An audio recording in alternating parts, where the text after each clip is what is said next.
अस्सलाम वालेकुम व्यूअर्स। मैं हूं क्रिक बूम के साथ एहसान कुरैशी और आपको खुशामदीद कहता हूं। और जैसा कि आप जानते हैं कि पाकिस्तान की टीम तैयारी कर रही है जनूबी अफ्रीका के दौरे के लिए। 19 तारीख से लाहौर के गद्दाफी स्टेडियम में पाकिस्तान टीम का कैंप लगेगा।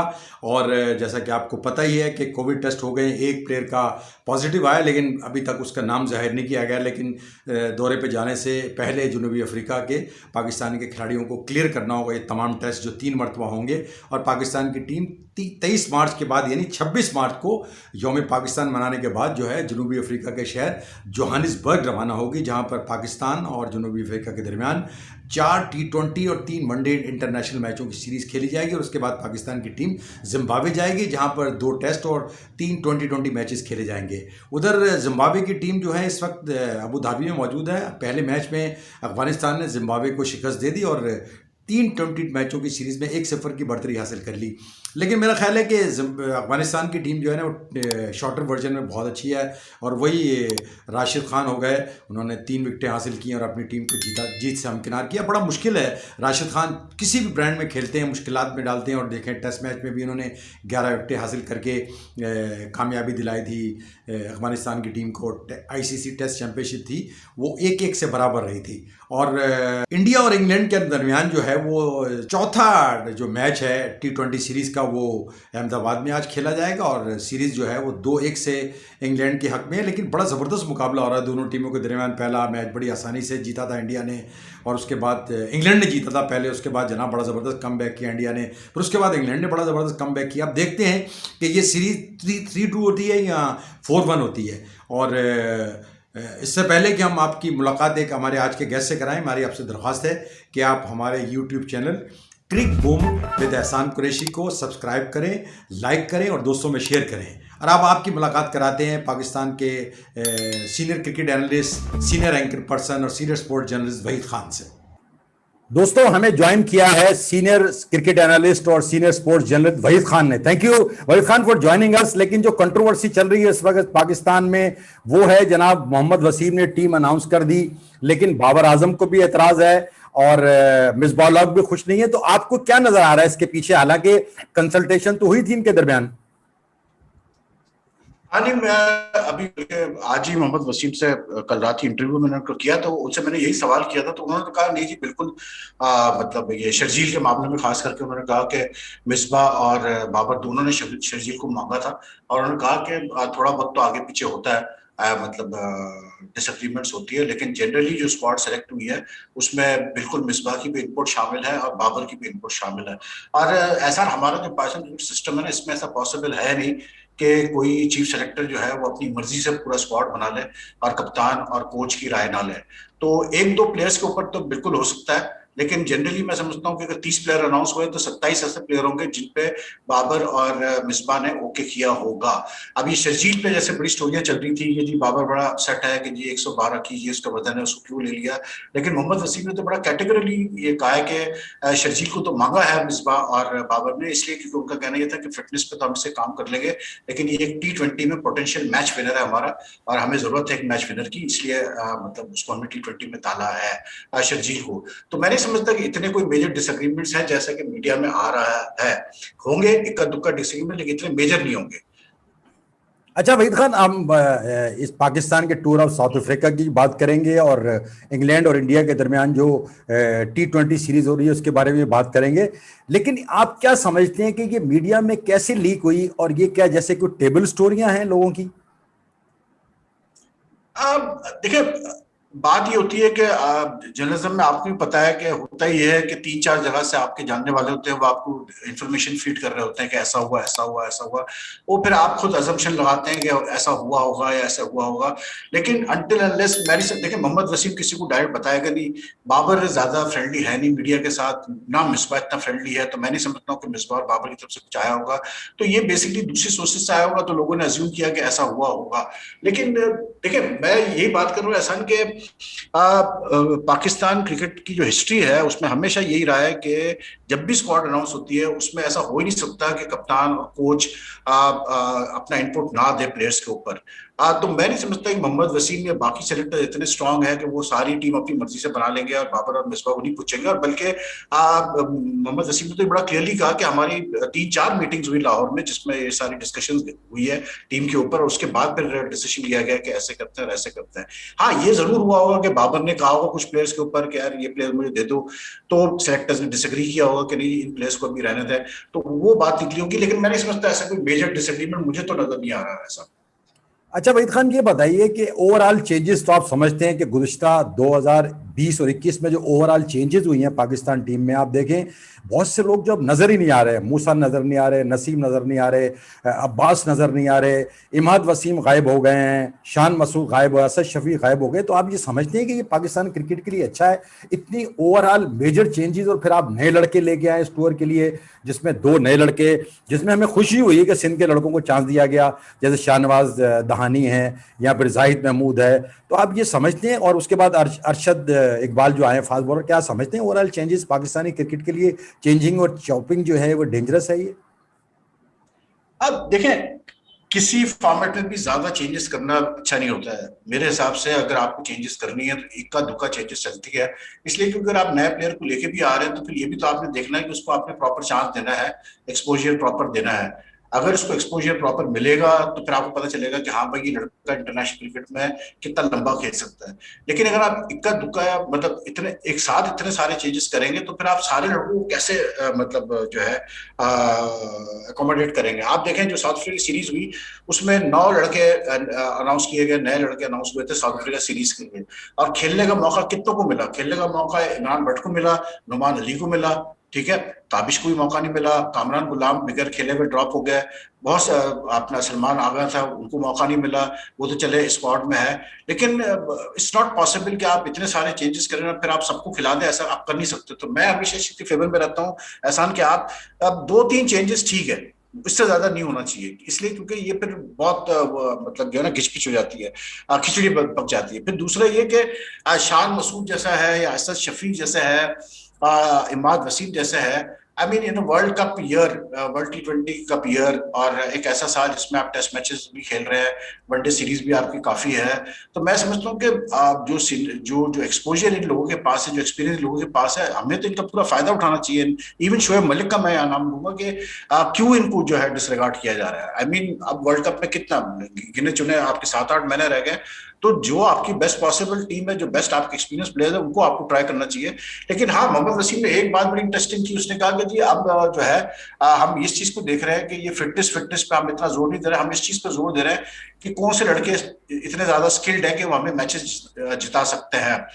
तो उससे मुझे ये आइडिया हुआ, बल्कि मैंने उससे पूछा भी, मैंने कहा भाई मिसबाह तो कहते हैं कि फिटनेस सबसे बड़ी प्रायोरिटी है और बाकी चीजें बाद में आती है। तो यहाँ पर क्लियर आपको एक डिफरेंट मतलब डिसएग्रीमेंट नजर आ रहा है हेड कोच की पॉलिसी में और चीफ सेलेक्टर और सिलेक्शन कमेटी की पॉलिसी में, कि हेड कोच कहता है जी मैं फिटनेस पे जाता हूं, और जो सिलेक्शन कमेटी है वो कह रही है हम ऐसे लड़कों को लेना चाह रहे हैं जो स्किलफुल हो और जो मैच विनर्स हो।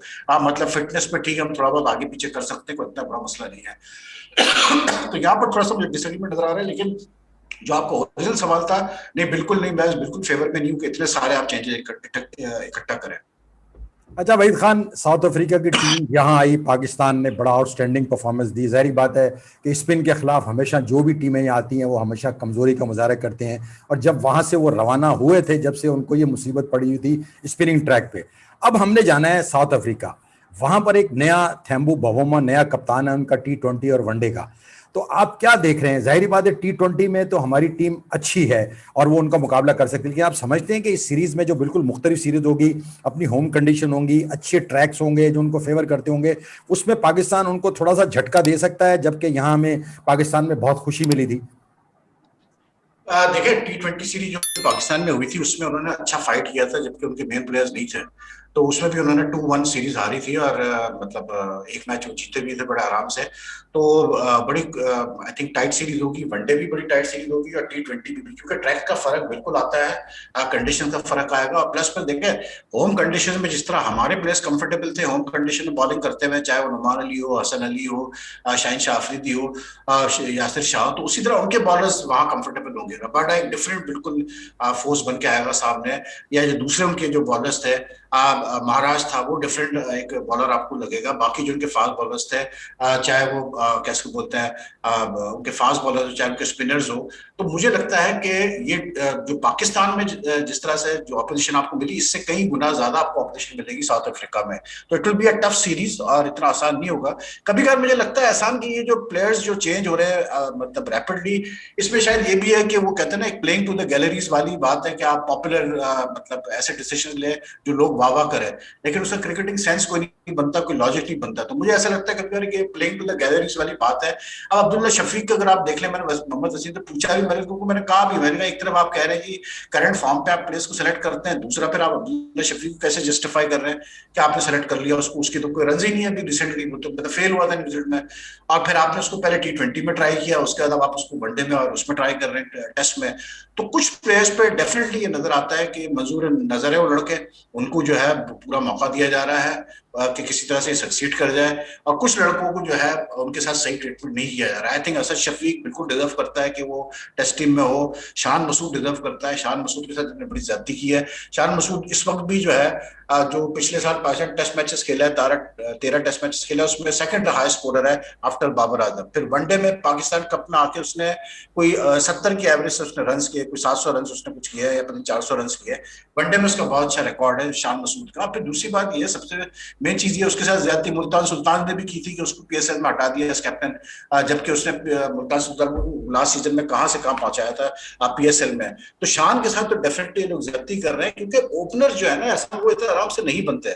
ओपनर्स को आपको मतलब यू हैव टू डिसाइड कि ये हमारे 3 ओपनर्स हैं, और फिर आपको उन्हीं तीनों ओपनर्स के इर्द गिर्द खेलना पड़ता है, अनटिल अनलेस कि कोई बहुत ही आउटस्टैंडिंग ओपनर पीछे से ना आए, कोई बहुत आउटस्टैंडिंग टैलेंट ना है। इसी वजह से आप देखें जो आपकी हिस्ट्री है, मैं सिर्फ पाकिस्तान की बात करता हूं, हमेशा एक पैर अरसे खेला है। मतलब चाहे वो मोहसिन खान थे, मुदस्सर था, माजिद खान था, सादिक मोहम्मद था, हनीफ मोहम्मद था, अलीमुद्दीन थे, जो भी हमारे ओपनिंग पैर्स थे, इमरान फरद था, यासिर हमीद था, या तौफीक उमर था। मतलब कुछ अरसा 2-3 साल आपको देना पड़ता है ओपनर्स को। यहाँ तो आपने शाम को भी तैयार किया, शान मसूद को और आबिद अली को, और आपने झटके में उनका ओपनर। तो थोड़ा सा मुझे लगता है कि जल्दबाजी भी की जा रही है। थोड़ा सा मुझे फील आती है कि शायद ऊपर से भी मतलब प्रेशर आता है कि इस प्लेयर को ट्राई करो, इस प्लेयर को ट्राई करो, और उस वजह से भी फर्क पड़ रहा है काफी। लेकिन मैं समझता हूँ, देखिए सीधी बात है, अगर आप सिलेक्शन सही नहीं करेंगे, बैलेंस सही नहीं आएगा टीम का, तो चाहे आप साउथ अफ्रीका से खेले, चाहे आप जिम्बाब्वे से खेले, आप मैच हारेंगे। जिम्बाब्वे से भी तो आप वनडे मैच हारे ना, मतलब जब वो जिम्बाब्वे इधर आई थी, तो क्यों हारे आप जिम्बाब्वे से? इसलिए क्योंकि बैलेंस नहीं सही नहीं था आपकी टीम का। तो I think we still haven't got a balance right, और ये एक बड़ा मसला है पाकिस्तान के लिए leading up to the T20 world cup. और प्लस आप जो वनडे आप खेलेंगे साउथ अफ्रीका में, वो सारे वनडे जो है वो ICC world cup super league का जो है हिस्सा है वो। अच्छा वहीद खान, आपका क्या ओपिनियन है, क्या पाकिस्तान हरा सकता है साउथ अफ्रीका को, साउथ अफ्रीका में T20 और वनडे में? ये हरा तो सकता है, इसलिए क्योंकि साउथ अफ्रीकन क्रिकेट एक क्राइसिस के दौर से गुजर रही है। नए कप्तान है उनके, रैपिडली कप्तान चेंज हुए। उनके क्विंटन डिकॉक को लेके आए थे, मतलब पहले उसको टेस्ट का कप्तान बनाया, फिर उसको मतलब कैसे बोलते हैं स्टॉप गैप अरेंजमेंट के तौर पे, फिर T20 और वनडे का भी कप्तान बनाया जबकि वो इंटरेस्टेड नहीं था। उससे पहले फाफ डुप्लेसी थे। तो इनके वहां साउथ अफ्रीकन क्रिकेट में इस वक्त क्राइसिस एक चल रहा है एडमिनिस्ट्रेटिव। उसका फायदा पाकिस्तान को डेफिनेटली मिलेगा, एडवांटेज मिलेगा पाकिस्तान को, लेकिन बशर्त है कि पाकिस्तान वो एडवांटेज सीज करे और ले। और उसके लिए जरूरी है कि पाकिस्तान के बैट्समैनों को वहां पर क्लिक करना पड़ेगा साउथ अफ्रीकन पिचेस के ऊपर, जो कि मैं समझता हूँ कि इतना आसान नहीं होगा, कि उनकी बॉलिंग अटैक जो है इतनी बुरी नहीं है, उनकी बॉलिंग अटैक अच्छी खासी स्ट्रांग है। हाँ, अब ये देखना पड़ेगा कि क्योंकि IPL स्टार्ट हो रहा है 19 अप्रैल से, तो क्या IPL के लिए कुछ लड़के पहले चले जाएंगे, इसलिए क्योंकि वहां पर इंडिया में जो IPL हो रहा है उसमें ये चीज है कि आपको 7 दिन 8 दिन क्वारंटाइन करना है लड़कों ने IPL स्टार्ट होने से पहले। दैट मीन्स कि जो साउथ अफ्रीका के काफी प्लेयर्स खेलते हैं, क्विंटन डिकॉक वगैरह सब खेल रहे होते हैं, रबाडा वगैरह, उसका मतलब ये है कि ये सारे साउथ अफ्रीकन प्लेयर्स जो है IPL से 1 हफ्ता 10 दिन पहले चले जाएंगे। यानी कि दे लीव अराउंड 9th और 10th। तो वो पूरी सीरीज तो मुझे नहीं खेलते नजर आ रहे हैं पाकिस्तान के खिलाफ। तो उसका पाकिस्तान को बिल्कुल एडवांटेज मिलेगा कि अगर उनके मेन प्लेयर्स मिसिंग है तो पाकिस्तान उसका एडवांटेज ले। अच्छा वहीद खान, आप पूरी इंटरनेशनल क्रिकेट कवर करते हैं, आईपीएल की भी कवर करते हैं। इंडिया और इंग्लैंड के दरमियान जो टी20 सीरीज हो रही बड़ी इंटरेस्टिंग है। हालांकि इस दौरे में बड़ा जबरदस्त स्टार्ट किया था, इंग्लैंड ने पहला टेस्ट जीता, लेकिन उसके बाद इंडिया ने उनको बिल्कुल लिटा दिया अपने स्पिनर के जरिए। तो ये जो टी20 सीरीज हो रही है, आप देखिए पहला मैच इंग्लैंड ने बड़ी आसानी से जीता, दूसरा इंडिया में उड़ा दिया, तीसरे में इंडिया उड़ गई। तो आप ये क्या समझते हैं, क्या वजह है, ये इतना अप एंड डाउन क्यों है? और आप क्या समझते हैं कि आप सीरीज जो बाकी होने वाली है, 2 मैच बाकी रह गए हैं, तो कैसे रहेंगे वो? देखिए ये सीरीज अप एंड डाउन इसलिए क्योंकि दोनों टीम में तकरीबन इवनली मैच साइड्स हैं ऑन पेपर। दोनों ही बहुत अच्छी टीम्स हैं। इंग्लैंड को थोड़ा सा एज है जरूर, क्योंकि इंग्लैंड ने परफेक्ट किया है art of playing T20 cricket. जिस तरह कल वो जीते हैं, आप देखें जितना आराम से वो जीते हैं, उससे आपको पता चल गया कि वो कितनी स्ट्रॉन्ग साइड है इंग्लैंड की। इंग्लैंड इस वक्त भी इवन विराट कोहली ने खुद ये चीज कही है कि England is the team to beat in the world T20 cup, यानी कि उसने फेवरेट कहा है इंग्लैंड को वर्ल्ड टी20 कप के लिए। और इंग्लैंड ने व्हाइट बॉल क्रिकेट पे इतना इन्वेस्टमेंट किया और इतना टाइम लगाया है पिछले 4-5 साल में कि अब वो उसका रिवॉर्ड जो है वो रीप कर रहे हैं। तो इंग्लैंड तो नो डाउट बहुत टॉप साइड है इस वक्त व्हाइट बॉल क्रिकेट की, खास करके टी20 की। और मैं समझता हूँ कि जिस एटीट्यूड से वो खेलते हैं, जिस अप्रोच से वो खेलते हैं टी20 क्रिकेट, वो अप्रोच अभी तक किसी टीम ने नहीं शायद अडॉप्ट किया है, मां सिवा न्यूजीलैंड के टू अ सर्टेन एक्सटेंट। लेकिन बाकी टीमें अभी भी मुझे ऐसा फील आता है, even India for that matter, थोड़ा सा लैग करता है इंग्लैंड से पीछे इस मामले में कि किस तरह से आपने चीजों को लेकर चलना है। इंग्लैंड की एक चीज बहुत अच्छी है कि वो जब टी20 क्रिकेट खेलते हैं तो वो फिर दे डोंट मतलब वो डिफेंसिव पे कभी नहीं जाते। वो मतलब विकेटें जल्दी भी गिरी भी हो, कुछ भी हो, they stick to a game plan. और उनका हर प्लेयर कोशिश यही करता है कि मैक्सिमम रन बनाए। और इसीलिए आप देखें कि जिस मैच में उनकी विकेट जल्दी भी गिरी होती है, वो फिर भी एक मैनेजेबल टोटल कर लेते हैं। जैसे कल इंडिया ने एक बड़ा मैनेजेबल टोटल किया, सिर्फ इसलिए कि आखिरी 5 ओवर में विराट कोहली बहुत अच्छा खेल गया, हार्दिक पांड्या अच्छा खेल गया। लेकिन मैं समझता हूँ इंग्लैंड को एज है। और मैंने सीरीज से पहले कहा था कि 3-2 मुझे सीरीज का रिजल्ट नजर आ रहा है। ये मैंने कहा था मुझे नहीं पता इंग्लैंड इंडिया जीतेगा इंग्लैंड जीतेगा, लेकिन अब मुझे लगता है 3-2 होगा। तो ये इंग्लैंड के फेवर में होना चाहिए, क्योंकि England is superior side to India, इसमें कोई शक नहीं है। टी20 में जो उनका कैसे बोलते हैं, इंडिया के एक दूसरा प्रॉब्लम ये आ रहा है कि India is missing their Bumrah, is missing Jadeja, is missing Shami. ये उनके एक्सपीरियंस टी20 बॉलर्स हैं। और प्लस उनके साथ मसला ये हो रहा है कि उनकी बैटिंग में भी जो है ना, आप मतलब वो कंसिस्टेंसी हम नहीं देख रहे हैं। विराट कोहली ने रन्स किए हैं, लेकिन अब रोहित शर्मा पहले 2 मैचेस नहीं खेला, तीसरा खेला, तो अब रोहित के ऊपर बड़ा वो होगा कि रोहित कितने जल्दी रन्स करता है। केएल राहुल बिल्कुल नहीं चला है, 3 मैचेस में वो फेल हुआ है। तो थोड़ा सा इश्यूज हैं इंडिया के साथ। तो I would say England should win this series 3-2। मुझे तो ये नजर आ रहा है कि इंग्लैंड जीतेगा ये सीरीज 3-2। लेकिन लोग तो बहुत खुश होंगे, आपका जो इंडिकेटर आ रहा है कि जो आज टी20 खेला जाएगा वो इंडिया जीतेगा, तो 2-2 हो जाएगा, उसके बाद 3-2 की तरफ जाएंगे। तो आप भी समझते हैं कि ये 4-1 भी अपना, ये 4-1 भी हो सकता है? 4-1 जरा मुझे मुश्किल लग रहा है, क्योंकि इंडिया इतनी भी जैसे मैंने कहा कि इतना ज्यादा फर्क नहीं है दोनों साइड में। इंडिया को इस पर थोड़ा सा प्रॉब्लम ये आ रही है कि आई थिंक वो क्योंकि टेस्ट से टी20 के फॉर्मेट में उन्होंने अपना गियर अभी तक प्रॉपर चेंज नहीं कर पाया वो जिस तरह वो करना चाहिए था। वरना देखें उसूलन बात यह है एहसान कि इंडिया के पास जो बैटिंग है, जितनी डेप्थ उनके पास भी है, वो भी एक टीम ऐसी है जो 180-190 करने वाली टीम है। वो कोई 150-160 वाली टीम नहीं है, वो 180-190 वाली टीम है। वो कर नहीं पा रहे। उसका मतलब ये है कि थोड़ा सा उनको प्रॉब्लम आ रही है बैटिंग में। ऋषभ पंत अब तक प्रॉपर नहीं चला। वो स्टार्ट 2 मैचेस में उसने स्टार्ट लिए, लेकिन कल अनफॉर्चुनेटली रन आउट हो गया। हार्दिक पांड्या उस तरह से नहीं चला है। तो थोड़ा मे बी शायद मुझे ये भी फील आता है कि मे बी इंडिया को आगे पीछे थोड़ा करना चाहिए अपनी बैटिंग को। क्योंकि अभी जब मैं मोहम्मद वसीम से जब मैंने इंटरव्यू किया तो उसने एक बड़ी अच्छी बात की। उसने कहा कि टी20 में हमारा ख्याल ये है कि अब ऐसे प्लेयर्स हमें चाहिए जो कि किसी भी पोजीशन में बैटिंग करने को तैयार हो, कोई फिक्स पोजीशन वाला सिलसिला ना हो। They should be ready to bat at any position. And I think यही इंग्लैंड की सक्सेस की है कि उनके प्लेयर्स अब बड़े आराम से आप उनको जो है मतलब फ्लोट कर सकते हैं बैटिंग ऑर्डर में। तो इंडिया को भी थोड़ा बहुत मुझे लगता है ऐसा कुछ करना पड़ेगा कि शायद कोहली थोड़ा ऊपर चले जाए, या फिर हार्दिक पांड्या को थोड़ा ऊपर कर ले, ओपनिंग जोड़ी चेंज करके देखे। ईशान किशन ने जब ओपनिंग की उसके साथ कैसे बोलते हैं केएल राहुल के साथ, तो अच्छा उसने बैटिंग की, कल उसको 1 डाउन भेजा था। लेकिन 4-1 मुझे मुश्किल लग रहा है सर। 4-1 वुड मीन के इंडिया एक साइड बिल्कुल ही डोमिनेट कर रही है। वो मुझे होता नजर नहीं आ रहा है कि एक साइड टोटली डोमिनेट करेगी।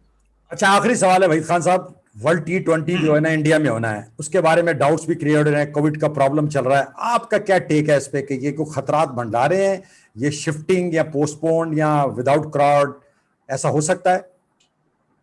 नहीं, शिफ्टिंग पोस्टपोन तो मुझे नहीं होता नजर आ रहा है। शिफ्टिंग पोस्टपोन का तो सिर्फ एक सूरत में आसान हो सकता है कि अगर वो टैक्स के मसले हल ना हो बीसीसीआई के और आईसीसी के, उस सूरत में जो बैकअप वेन्यू है यूएई शायद वहां शिफ्ट कर दे, लेकिन अदरवाइज मैं नहीं समझता कि ये हटेगा। कोविड की वजह से नहीं हटेगा, क्योंकि आप ये ध्यान में रखें कि अभी जो है इंडिया में काफी वैक्सीनेशन का सिलसिला जोर शोर से स्टार्ट है। उन्होंने अक्लमंदी का काम ये किया कि उन्होंने पहले 2 मैचेस में अलाउ किए थे क्राउड्स, लेकिन जब उन्होंने थोड़ा सा रियलाइज हुआ कि लोग नहीं सीरियसली लेते हैं इस चीज को और प्रिकॉशंस नहीं ले रहे हैं, तो उन्होंने फिर अब तीसरे मैच से बंद कर दिया crowds. I think this is the way you have to go. All the countries have to do this for the next 1 year 1.5 year, जब तक ये कोविड का मसला चल रहा है। तो मैं नहीं समझता हूँ कि कोविड की वजह से तो शेड्यूल में मुझे चेंज होता नजर नहीं आ रहा। मैक्सिमम होगा तो यही होगा कि क्राउड्स नहीं होंगे, आप और कुछ नहीं कर सकते हैं। लेकिन आप फिर ध्यान में रखें कि क्राउड एक बहुत इंपॉर्टेंट फैक्टर है, लेकिन अगर आप अर्निंग्स की बात करते हैं क्रिकेट बोर्ड की, आईसीसी की, at the end of the day ICC और जो क्रिकेट बोर्ड है उनकी ज्यादातर जो अर्निंग्स का जो परसेंटेज है वो आता है ब्रॉडकास्टिंग राइट्स से या ऑन एयर जो एडवर्टाइजिंग स्पॉन्सरशिप वगैरह वो लेते हैं। तो इतना रेवेन्यू पे उनका फर्क नहीं पड़ता बोर्ड्स के अगर क्राउड नहीं भी आ रहा है। लेकिन अगर क्रिकेट बिल्कुल नहीं होगी तो फिर तो बहुत बड़ा फर्क पड़ेगा। तो आईसीसी का भी और आई थिंक सारे क्रिकेट बोर्ड्स का इस वक्त यही है मंत्र कि किसी तरह से भी क्रिकेट जारी रहनी चाहिए, क्राउड हो ना हो कोई फर्क नहीं पड़ता। क्रिकेट जारी है तो लोग टीवी पे देख रहे हैं, तो उसका मतलब ये है कि ब्रॉडकास्टिंग से पैसे आएंगे, प्लेयर्स को भी पैसे मिलेंगे और बाकी क्रिकेट चलती रहेगी।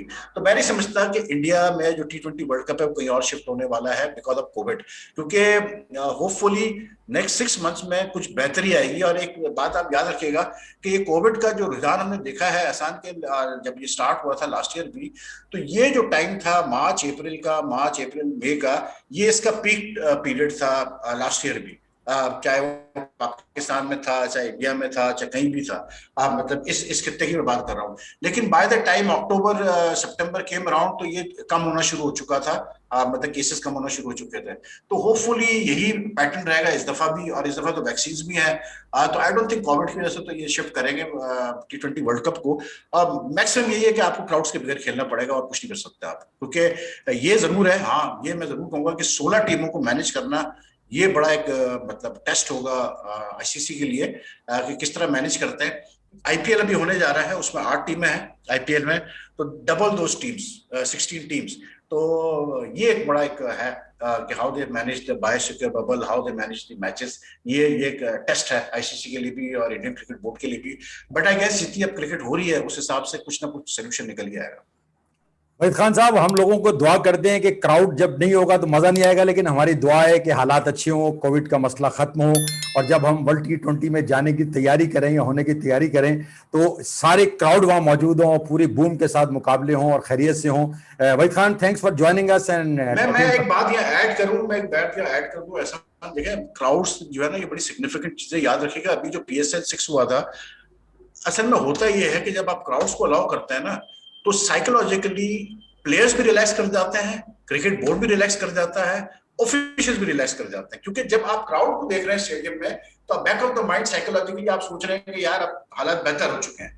तो दैट इज वाई ये जो PSL 6 हमारा पोस्टपोन हुआ यही वजह थी कि आपने क्राउड्स को 20% से 50% पे किया, लोगों ने रिलैक्स करना शुरू किया, प्लेयर्स ने भी रिलैक्स किया, साइकोलॉजिकली उन्होंने क्राउड्स को देखा स्टेडियम में, उन्होंने कहा हाँ यार अब तो हालत बेहतर है, चलो ठीक है।